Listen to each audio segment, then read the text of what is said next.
Oh, well, I guess one of the beginnings was my brother and I, Eli, who you met earlier. We started making spray painting t-shirts in 1985, 11 years ago, in our garage. For the summer, we spray painted them with paint. We put tape on them, and we made t-shirts. They were called e-shirts.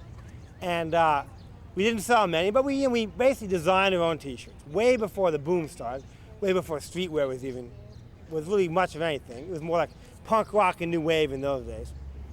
And we failed, but we had a lot of fun doing it, and we learned how to make clothes, more or less, what people wanted to wear, how to put the colors together. So we did that, and that was about 11 years ago. So that was the beginning, I would say, in terms of Eli and I actually making clothes. We always liked clothes. We always kind of followed the trends. Ooh, this is big, the preppy's big now, the punk is big, you know. So we were always into clothes, but 11 years ago we actually made clothes. And we still have a couple, you know, believe it or not. They're probably collector's items now. And then, so XLARGE started when, at that store over there, when my brother and Adam decided to sell clothes, sell workwear. The street thing hadn't hit yet. It was more workwear, which was clothes that people like post office guys would wear at work, and it became kind of a fad. When we opened our store, the whole thing blew up at the exact same time with the big pants and the baggy shirts and the graffiti t-shirts and all that stuff. So we started selling that because it was similar to workwear. So that was 4.5 years ago, we did that. And that's how the store started. And after about 5 months, they called me down and said, do you want to manage it? And I had done retail. And so that's how that started. So you just said when you opened the store, there was not much going on with workwear or even streetwear. There was. Describe again what the situation was like when you opened the store. Okay, well, about 5 years ago, the situation was there wasn't really graffiti t-shirts and big pants. They were mostly in the prisons where it started. It started in the prison, you know. When guys on the outside like to wear pleated pants, let's say, for example, they have a pleat, like these have a pleat. In prison, they had jeans. So what they do is they get a big pants and they'd fold it, right? They'd actually fold the pant in 3 places to make a pleat. You needed big pants to fold it to make a pleat. So the look was, hey, I want to look cool. How do I look like a guy in prison on the street? Wear big pants. I look like maybe I spent time in jail. I look cool. So this thing started with the prison people, you know. It started at South Central, and a lot of the trendier kids ripped it off. You know, I'm going to do it. So so they started buying big pants, you know. And we used to sell size 50 pants to a little guy about this big, you know.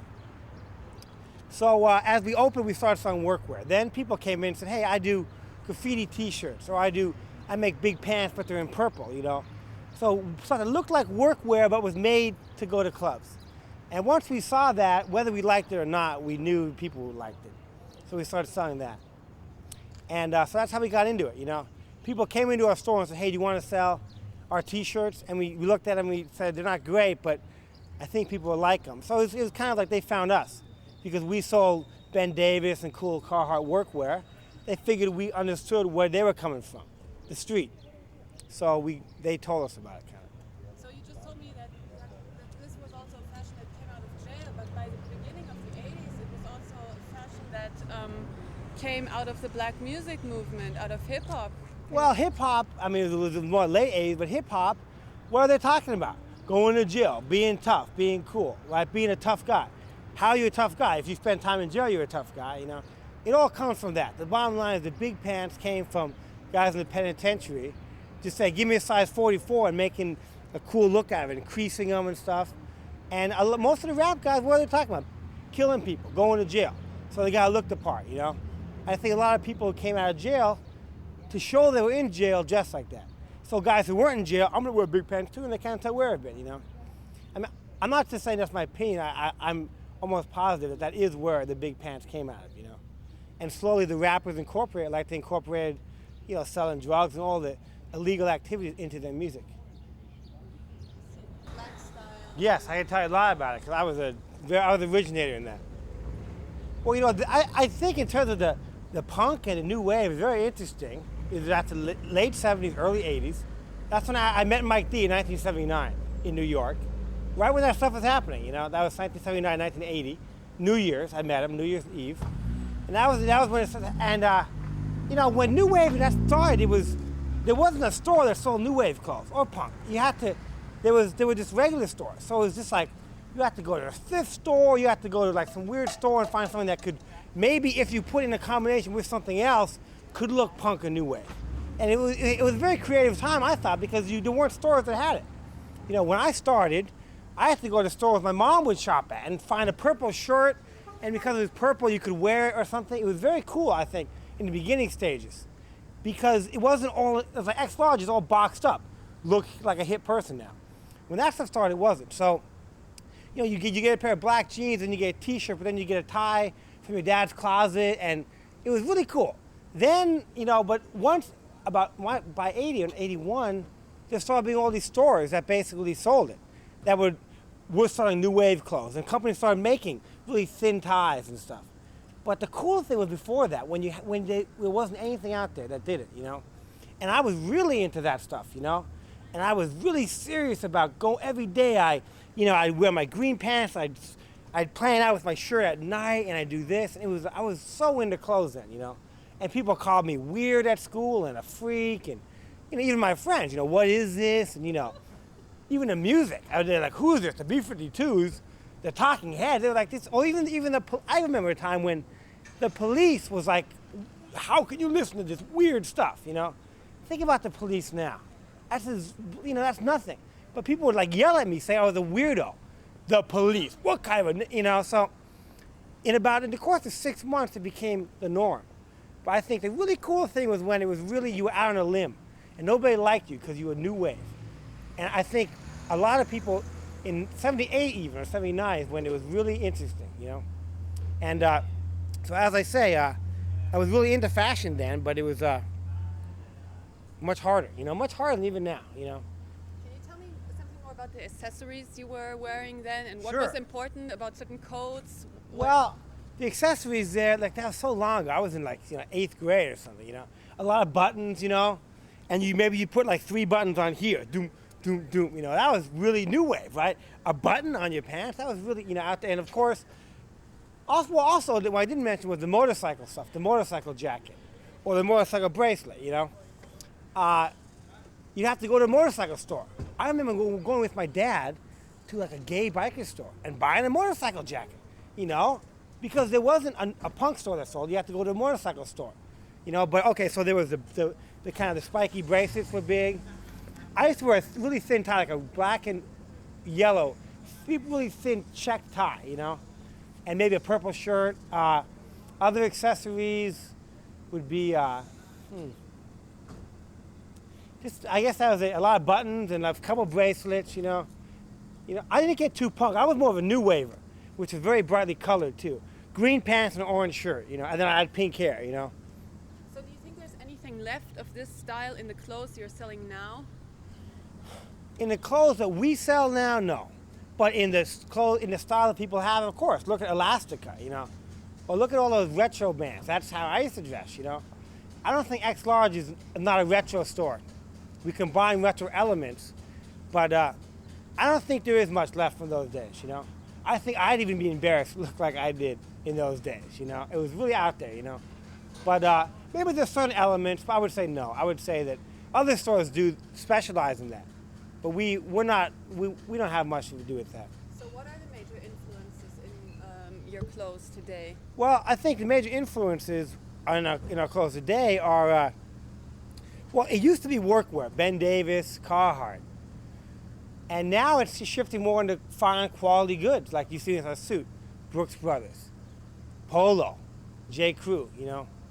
Like any artist, you evolve a little bit, you know. And we were able to, and so we've been evolving with more fineries, you know. Making clothes that fit a little tighter, they're not as baggy.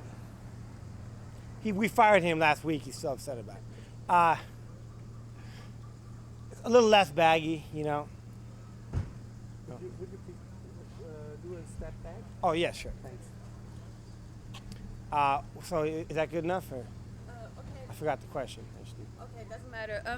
Can you maybe tell me the influences of sportswear, skating, riders, Yeah, graffiti sure. riders, Well, surfing?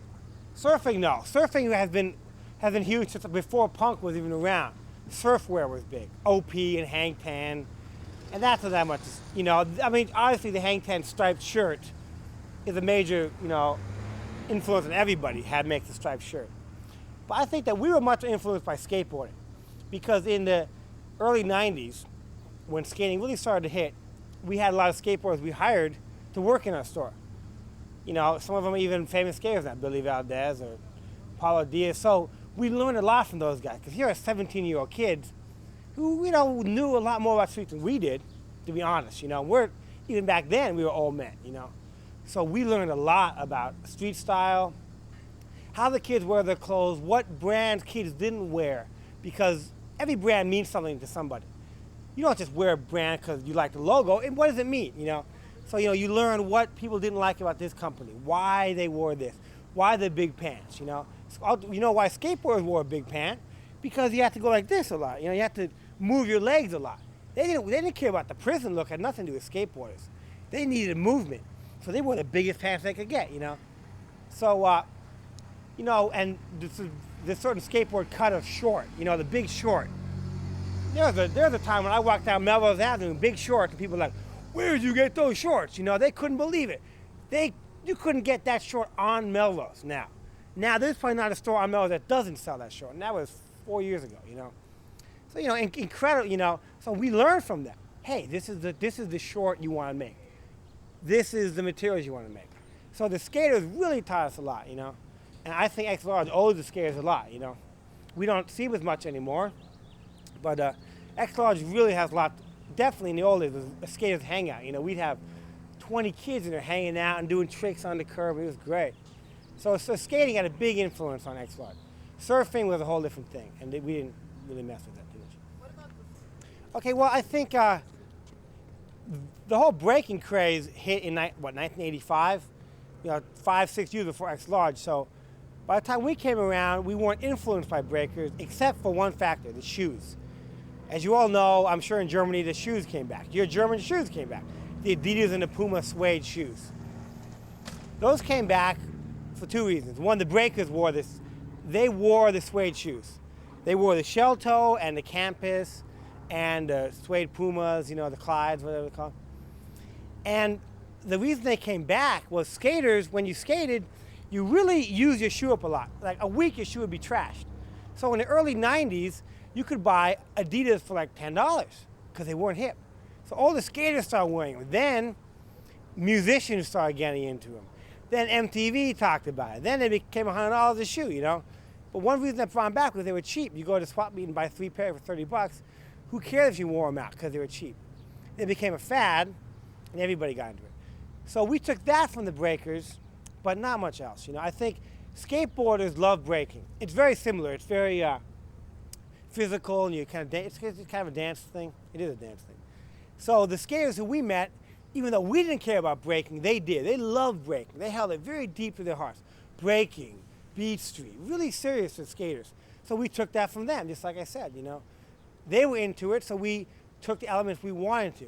But to be honest, by the time we got into it, breaking wasn't big. It was just the idea that old school breakers. Everyone looked like an old school breaker. So we incorporated that, you know. And I think even today, breaking is really, it's like people hold that, you know, seriously. I remember breaking, you know, and a lot of skaters and hip hop guys, it's serious stuff, breaking. Even though nobody breaks now. Can you tell me something again about the beginning of the commercialization of street style? How it started? Who were the first people in the business who started doing merchandising, apart from you, maybe? Okay. Well, I think some of the early people were Jive. You know Fresh Jive, that company? They were very early. They were around when we started. And I think, though, that what happened was it wasn't so much the company. It wasn't us making clothes, making big. No. It was the musicians and the people in videos wearing it. And the kids saw it and they said, "Oh, I'm going to get shoes like that guy. I'm going to get pants like that guy." It's like, it's the same old thing. Everybody wanted a Beatles haircut. Everybody wants the big pants like crisscross or something. So I think music is what did it. But to blow our own horn, you know, MTV came in our store 4 years ago and did something on the shoes. And that definitely blew the shoes up. You know, even Adidas gave us credit for blowing their shoes up. Because that one, you know, it's TV is going to get to the masses, you know. And MTV, the big, you know, MTV knew it was hip, and they'd talk to one of the Beastie Boys. He would, you know, he'd talk about clothes, and I want to look like that. So, you know, the commercialization was not about the way the clothes were designed. It was about who was wearing the clothes that were already designed. I think that's true of anything, like music. It was great music, but nobody listened to it. But if somebody else they like listen to it, maybe they'll listen to it, you know. So I don't think our clothes had anything to do with it. You just mentioned music, and the band connected with your store is definitely the Beastie Boys. Yes. Can you tell me how they are connected to the clothes that you're making and selling? How they're connected? Well, one of the Beastie Boys, Mike D, was an original investor in the company, XLARGE. And we saw clothes that they all liked to wear, so they'd come in and get free clothes and wear this stuff. And you know, he basically invested in it, but it turned into, you know, it's the Beastie Boys store, basically. And so they're involved, but you know, just the fact they were involved helped the business immensely. I think helped the whole streetwear industry, because even if you weren't us, it was still like, hey, the Beastie Boys. Everybody wants to look like the Beastie Boys, so they are involved and they helped us. They made us what we are today. I wouldn't be here if it wasn't for the Beastie Boys. Thanks, guys. I appreciate it. In your clothes, since the Beastie Boys are cooperating with you, are there certain styles that you took over? Because you just said that musicians are important and kids want to look like, for example, the Beastie Boys. Right. Did anything change with your clothes? Oh, because of that? Yeah. Huh. Well, that's a question. I would say most of the time, you know, anybody who designed, we think we're pretty smart. So they would give suggestions, but it was more like we would just make stuff that we figured they would like, you know. Plus, look, if you go in the store, you know, nobody goes in the store and says, I want this pant and this material. You take what you can get. We gave them enough choice of where they can get what they wanted. But it was not much designing going on, you know. Definitely with t-shirt graphics and certain ideas were passed around, you know.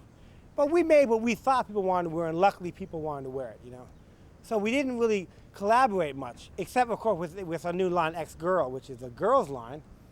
And that, Kim Gordon and Daisy Von First, but Kim actually designs it, you know, so that's a different story. Where that we have actually a musician sitting down and picking the fabrics and picking the buttons and doing the cut, and that's a whole different thing. That's musicians designing clothes. Whereas the Beastie Boys are more musicians wearing our clothes, you know, and making some money off our clothes. A little different. Okay, you just mentioned X-Girl, and I would like to know from you the difference between feminine and masculine street style, how it developed. Oh, no, that's not good. I can't answer. What is staying force? Okay. Well, I guess. Well, you know, the one thing I did notice was that when the big pants came in, and the baggy stuff came in, the girls all wore the big stuff, right, for a year or two, right, and it didn't look great on them. It wasn't the most flattering way to look, but they wanted to be cool, so they wore a big pant. Then they said, hey, you know, I'm a woman, I should wear something tighter, and they started getting into tighter clothes. So the women's clothes shrunk, really, in 1 week. Everything shrunk. Women just wore tight little things, you know, tight t-shirts and tighter pants. So I think in the beginning, what I'm saying is, or at least in the beginning of what we consider street, it was the same. And women said, we need our own stuff. We need smaller stuff. And then women's lines started coming up, like Poot, other companies, you know, other girls' companies. And they started really making clothes for women. Because there was a time when women had to wear men's clothes in smaller sizes. And then all of a sudden, some guys said, hey, let's make clothes for women. So it shrunk, and it got tighter, and it got more form-fitting. That's really all I know about it. Andrew can maybe add something to that. Okay, I'll get over now to XLARGE, to the company. Maybe you can tell me something about the name and how the name started and the philosophy behind XLARGE. Well, there's no philosophy, but the name, you know, XLARGE, at that point, people wore big pants. So that was one. And you know, and I don't know if it's the same in Germany, but large or XLARGE, you know, it can mean anything. Have a lot of money, have a nice car, living large, nice house, whatever, you know. So it had other meanings, you know. I'll tell you that because they call XLARGE, a lot of really big people think it's a big man shop. It's the one problem, you know. We get calls every day. You got a size 50 pant. No, we don't anymore, you know. But so the name comes from, you know, hip hop and, you know, there's, you know, all that stuff. And the philosophy is have a good time all the time. I don't know. Philosophy is make good clothes at cheap prices with good fabric. Maybe you can tell me something basics about in America. Who are today's trendsetters in street style, streetwear? What names of people or what positions they would Well, hold? not just names, but also the styles. You know, what is coming up. What you can describe clothes, maybe what's hip, what's. Oh, I see. What? Well, let's see. Can also be musicians who are influential. Well, I think all musicians are influential if they're popular. Because the thing about music is everybody likes different music. So if you love a band, you like whatever your band wears, you know. Obviously, the Beastie Boys are, you know, kind of known for looking cool. Or let's say Beck, you know, like Beck. He wears kind of thrift store clothes, and he's, you know. But, you know, some people probably like the way Smashing Pumpkins look. You know, I think they look terrible, but, you know, the whole silver thing that Smashing Pumpkins are into, you know. And people may like that, you know, or I think, you know, and then there's all different things, because then there's In Vogue, who's like, you know, or a band like that, who's like $1 million expensive outfits and custom made, and then there's the opposite, which is, you know, Elastica, which is a thrift store, you know, $2 shirt, you know. So it kind of depends what you like. I can't think of anybody offhand on the top of my head who's great with clothes, really. Who's really saying it. I mean, I personally think clothes are going to get a little nicer. Suits, dressier pants, maybe pleated pants, cuffed pants, dress shirts, tuck it in, wear a belt. I like that look. I kind of wear that look. Maybe that'll catch on. I keep saying it will, you know. I don't know any bands who really are doing that now, you know. But I like to think of that as something coming in, you know. Is that also what you will be producing? Yes, we will be producing it. And, you know, but it's also tough, I think, for like somebody who's in a band, if you have fans, all of a sudden you wear a suit on stage. You know, it's like, you know, I can do it because nobody cares what I look like. I can flip-flop easily. I can go from this look to this look in one day. And what are you going to say? I changed my look, big deal. Madonna does it, and I think Madonna is cool in that respect. She changes her look entirely, you know. But I think a lot of musicians try and do it slowly, gradually, weasel it, and it doesn't work that way. Because the idea is your old look wasn't good and your new look should be better, you know. But I think I really believe that. I'm not into Madonna really, but she flip-flops, and that's great. And I've always flip-flopped. You know, one day you switch. Because they say, I'm going to dress nicely, but then to wear sneakers every day, it doesn't work, you know. You got to really go into it, you know. So I think a lot of musicians are scared, and, you know, I think with alternative music, it's alternative. It's low budget. It's cheap. So it's going to be tough for them to wear nice clothes, you know. Maybe if they go to dinner, but when they're on stage, they have to keep up their look. So I think it may be a whole new band nobody's ever heard of, which will come out looking nice and always look nice, and that'll be their thing, you know. But I don't think a band's gonna flip. I don't think there's. What I'm saying is the band hasn't hit yet who is gonna look like that. There will be a band that's gonna dress nice all the time and look really cool. They haven't come out yet. Maybe it'll be my band. Yeah, just One more. continue after she's. I really gotta go though, cause Okay, I'll have a couple more questions. one more question. Okay, one more question. The whole movie is gonna be this. Okay. Okay, you just mentioned that a lot of young kids buy your clothes, and Right. this also shows in the prices. I looked at the prices; Right. they're quite Reasonable. reasonable, Yes. right? And you just mentioned that you want to get a little bit more with better fabric for your clothes, etc. Right. Will this change the prices, or are you looking for a different target group? Or maybe you can just describe your target group. Well, I guess we figure like any store or anything that people like, you grow with it. And I think what we figure is that the customer who was 18 5 years ago and in high school is now in college. And then he's going to graduate and maybe he'll have a job. So maybe he'll be able to afford nicer clothes because he's getting older and he's getting a better job. So in a way, that was a concern. Is our customer even going to understand it? I mean, you know, our suit is under $100. That's a cheap suit. But we hope that our our customer is successful and can grow with us. And we charge a little bit more, but the clothes are better. You know, the quality is so much better, you know. So I think we hope that everything, you know, people just can afford a little more money. Not a lot, but a little bit more. And they grow with us. And they go, wow, I remember XLARGE when I wore big pants, and now I still like it because I can wear a suit. You know, that's a philosophy that we hope will work, you know. And we're gradually shifting, but I think the suit is going to do very well. And the prices have to go up to get nice clothes cost more, but they don't have to cost that much more. We're not going to be a very expensive boutique, And what about the kids? Where are they going to buy their clothes then? Well, look, in 1980, nobody would have thought people, but who's hipper than the old guy? The kids are. So I hope that the kids this might become the next trend, Why can't, never in this country has there been a retro suit thing. You wear a tie to school. Why not? Unless you're a mod, Why can't that come back? I'm hoping that comes back. I'm hoping it's a huge trend where people go to school and you can still be a kid and cuss and do anything you want. You just look different, So I'm hoping, and maybe, we're wrong, but, that's what companies do. They try to second guess everybody. We're still going to make a lot of t-shirts and work pants and jeans.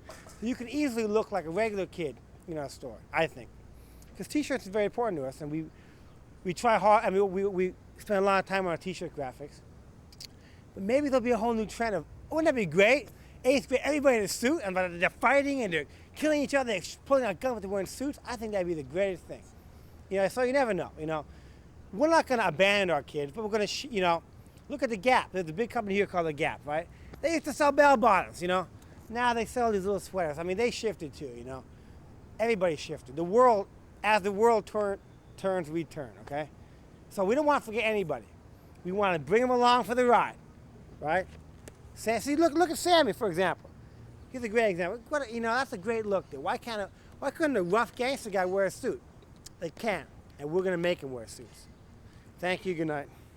Okay, I think that's enough, right? You can. All right. You better get a good translator, though. Okay, bye-bye. Was taping like 2 aus der Tasche? Oh, we're just filming something in your back lot here. You're looking pretty sharp. Maybe we'll